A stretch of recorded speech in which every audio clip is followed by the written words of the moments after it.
우리가 이제 종목들을 매매를 하다 보면은 우리가 1분봉, 3분봉, 5분봉, 10분봉, 15분봉, 30분봉, 60분봉 이렇게 해서 총 7가지의 종목들, 이 캔들을 볼 수가 있어요. 그래서 기간별로 또 캔들들을 정리해 놨는데 뭐 그에 일봉이나 주봉이나 월봉, 연봉 이제 이런 부분들도 있지만 오늘 제가 해드릴 거는 뭐 일봉, 주봉, 월봉 이런 부분들은 우리가 항상 매매를 할 때 뭐 단기적인 추세나 아니면은 뭐 스윙이나 중장기를 끌고 갔었을 때 중장기적인 추세까지 확인을 하기 위해서 사용한다라고 한다면 우리가 아직 초단타나 아니면은 스캘핑에 대한 매매 기법을 잘 모르시는 분들은 이 1분봉, 3분봉, 5분봉, 10분봉, 15분봉, 30분봉, 60분봉 이게 과연 어떤 성격을 가지고 있는지 잘 모르시는 분들이 많아요.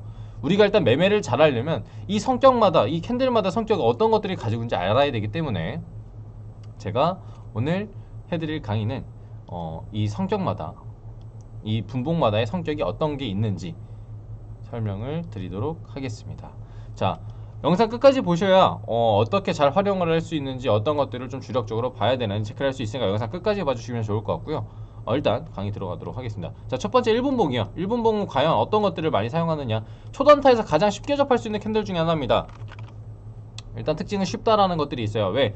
종목마다 캔들에 있는 모든 성격들에 대한 캔들마다의 그런 특징들을 다 찍어내기 때문에 쉽게 말하면은 우리가 수목원에 갔었을 때, 나무를 보러 갔었을 때 뭐 나무 전반적인 분위기를 보는 것도 있지만 우리가 갔었을 때 나무 하나하나의 느낌들을 본다라고 보시면 될 것 같아요. 그러니까 디테일한 추세적이나 아니면 디테일한 종목들, 즉 캔들들에 대한 의미들 모든 것들을 볼 수 있기 때문에 1분봉 같은 경우는 쉽게 접할 수 있고 우리가 쉽게 추세를 분석하기 편하다라는 겁니다. 그래서 추세를 분석할 때에도 단타적인 완전 짧게 치고 빠지고 하는 부분들을 우리가 체크를 할 수가 있고 그 다음에 체크를 할 때에도 좀 편하게 대응을 할 수 있다라는 것들이 좀 있습니다. 그래서 1분봉 같은 경우에는 추세를 잡기 편하지만 아쉬운 점이 있다라면 한다면 지지, 저항 좀 약하다라는 부분들이 있다라는 거. 지지랑 저항은 조금 약하다라는 것들이 좀 있어요. 그래서 지지랑 저항은 좀 약하지만 추세를 분석하기 편하고 우리가 쉽게 접근할 수 있다. 자, 그럼 두 번째 3분봉. 3분봉 같은 경우에는 1분봉 캔들이 3개 합쳐진 게 3분봉 캔들 하나입니다. 그래서 1분이 3개 합쳐지면 3분봉이 하나다. 그래서 1분봉 3개가 뭉쳐진 이 캔들 같은 경우에는 디테일한 추세들을 보기보다는 좀 굵직굵직한 흐름들을 이제부터 잡기 시작을 하는 거예요. 1분봉하고 5분봉 사이에서 있는 그 캔들인데 5분봉은 뭔가 확실하게 특징이라는 게 있는데 3분봉은 많이 없어요. 그래서 3분봉 같은 경우에는 내가 1분봉의 지지랑 저항이 좀 약하기 때문에 1분봉에 있는 지지랑 저항을 끌어당기는 게 내가 즉 손절가랑 익절가를 잡는데 좀 편하다라고 보시면 될 것 같아요. 손절가랑 익절가를 잡는데 디테일하게 잡을 수 있는 게 1분봉과 3분봉이다. 그래서 1분봉하고 3분봉을 좀 같이 쓰는 경우들이 있어요. 1분봉은 추세를 좀 보고 그 다음에 손절가나 익절가를 잡기 위해서 3분봉으로 보는 흐름들을 보기도 한다. 그래서 완전 초단타 하시는 분들은 1분봉하고 3분봉을 좀 잘 이용을 하고 있고 5분봉 대부분 이제 5분봉을 이용할 때에는 장 초반을 좀 넘어서고 한 10시쯤이 넘어갈 때부터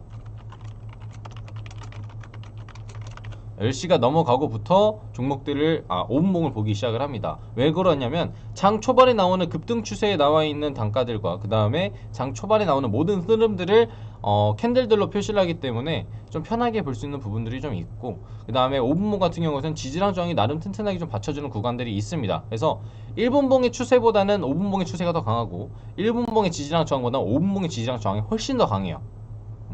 그래서 단타, 일반적인 단타, 초단타 하시는 분들은 완전 초단타 1분봉 갖고 하는 게 아니라 5분봉 갖고 하시는 분들은 뭐 30분이나 1시간 정도 넉넉하게 좀 투자를 하면서 들어가기 때문에 좀 무난무난하게 좀 편한 느낌을 좀 준다. 막 쉽고 어렵고 보다는 이 5분봉 같은 경우는 편한 느낌을 좀 많이 줘요. 그래서 5분봉을 좀 보실 때에는 지지랑 저항을 좀 잘 보시는 걸 추천드려요. 지지랑 저항이 조금 더 편하고 좀 더 디테일하게 나와 있기 때문에 5분봉에서는 지지랑 저항을 봐라.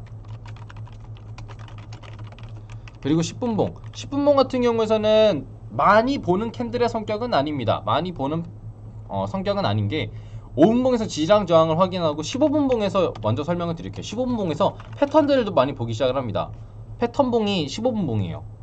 패턴들에 대해서 디테일하게 확인하고 패턴에서 나오는 흐름들을 끌고 가는 데 있어서 이 15분봉을 많이 사용을 하는데 15분봉에서 대부분 나오는 패턴이 W, M, 그 다음에 N자, 그 다음에 우리가 많이 하는 이제 박스권, 그 다음에 뭐 돌파, 횡보 등등, 이런 모든 것들을 확인하는 게 15분봉이에요. 그래서 15분봉에서 패턴을 보고 5분봉에서 지지랑 저항을 확인한 다음에 내가 단가를 잡아서 들어가는데, 여기서 지지랑 저항도 애매하고 박스권 횡보 자리도 좀 애매하다, 그럴 때 보는 게 10분봉이에요. 투자 심리가 투자할 수 있는 구간들이 애매할 때, 혹시 10분봉에선 보이나 하고 보는 정도지 이걸 디테일하게 보진 않습니다. 10분봉 같은 경우에는 물론 10분봉 매매를 디테일하게 하시는 분들도 있지만 대부분 이제 뭐 단타 하시는 분들이나 이렇게 하실 때에는 10분봉 같은 경우에는 투자 구간이 좀 애매할 때 5분봉이나 15분봉에서 애매할 때 그냥 같이 보는 정도로 사용한다 라고 보시면 됩니다. 자, 30분봉의 성격은 대부분 단타 하시는 분들이 많아요. 초단타 하시는 분들도 보지만 단타 2, 3거래일, 3, 4거래일 보시는 분들이 30분봉을 보는 이유는 1분봉에서 추세가 이탈하거나 아니면 1분봉에서 뚫어주고 그 다음에 눌림목 나오고 그 다음에 완전하게 지지랑 저항을 잘 받아주는지를 체크하는 용도로 많이 써요. 그래서 단타 하시는 분들이 많이 사용하는 게 30분봉이다. 그래서 30분봉 사용할 때는 1봉에서 전반적인 분위기를 보고 30분봉에서 매수 타점을 많이 잡아요. 그리고 익절 타점도 잡습니다. 매도 타점. 그래서 단타 하시는 분들이 대부분 이제 매수 타점이나 매도 타점을 잡기 위해서 30분봉을 많이 본다. 그래서 지지랑 저항에서 매수도 하고 눌림목 자리도 잡고 돌파봉 자리도 잡는 그분들이 30분봉이다 라고 생각을 하시면 됩니다. 마지막 60분봉이에요. 60분봉 같은 경우에는 제일 큼직큼직한 이 흐름들이 담겨있는 그 캔들이고, 이 캔들 같은 경우에는 우리 1봉에서 나오기 어려운 캔들들을 많이 보게 돼요. 1분봉에서 추세를 끌어주기 위한 또는 추세를 변환시켜주기 위한 캔들이 이 60분봉에서 많이 나옵니다. 즉 1봉에서 보기 어려운 캔들 흐름을 바꿔주는 캔들 흐름을 보여주는 캔들이다 라고 생각을 하시면 됩니다. 그래서 1봉에서 예를 들어서 우상향을 틀어줄 수 있는 뭐 도지형 캔들을 만들어준다든지 아니면 뭐 올라가줄 수 있는 여러가지 장대 악몽을 뽑아든지 하는 이런 캔들들이 보기 어려운 경우에 60분봉에서 보면은 나오는 경우들이 있기 때문에 대부분 1분봉에서 볼 때에도 60분봉을 먼저 한번 체크를 한 뒤에 그 다음 1봉을 보시는 경우들이 많다. 그래서 초단타 하시는 분들은 위에 있는 15분봉까지의 패턴들을 많이 보고 그 다음에 30분봉에서 60분봉까지는 우리가 1봉에서 보기 어렵거나 아니면은 좀 디테일한 부분들을 체크하는 부분이 좀 있습니다. 이런 것들 좀 잘 체크해서 매매를 해주시면 될 것 같습니다. 제가 매일 오전 8시 반부터 오후 4시까지 종목 상담, 스캘핑 아니면 여러가지 매매 기법들을 또 사용해서 매매를 하고 있으니까 잘 체크를 해주시면 좋을 것 같고, 많은 참여해 주셔서 같이 온라인 방송 좀 참여해 주셨으면 좋을 것 같습니다. 끝으로 구독과 좋아요, 알림 설정 한 번씩만 해주세요. 아시겠죠?